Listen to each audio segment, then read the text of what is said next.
ഈശോ മിശിഹായ്ക്ക് സ്തുതിയായിരിക്കട്ടെ.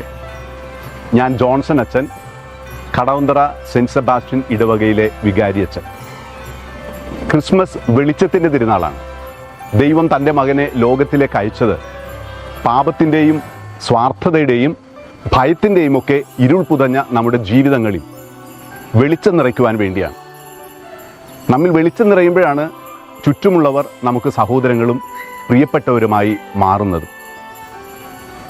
ഈശോയുടെ പിറവി തിരുനാളിൻ്റെ നക്ഷത്ര ശോഭയേറുന്ന വിസ്മയരാവ് 3-ാം പതിപ്പ് ഈ വരുന്ന 22-ാം തീയതി തിങ്കളാഴ്ച എളംകുളം ലിറ്റിൽ ഫ്ലവർ ദൈവാലയ അങ്കണത്തിൽ വച്ച് ആഘോഷിക്കപ്പെടുകയാണ്. എളംകുളം ദേശത്തെ വിവിധ സഭാ വിഭാഗങ്ങളും വിശ്വാസികളും ഭക്തരും നാട്ടുകാരും ഒന്നു ചേരുന്ന ഈ ആഘോഷ രാവിലേക്ക്, ഈശോയുടെ പിറവി തിരുനാളിൻ്റെ ദൈവിക വെളിച്ചത്തിലേക്ക് നിങ്ങളെല്ലാവരെയും ഏറ്റവും സ്നേഹത്തോടെ സ്വാഗതം ചെയ്യുകയാണ്.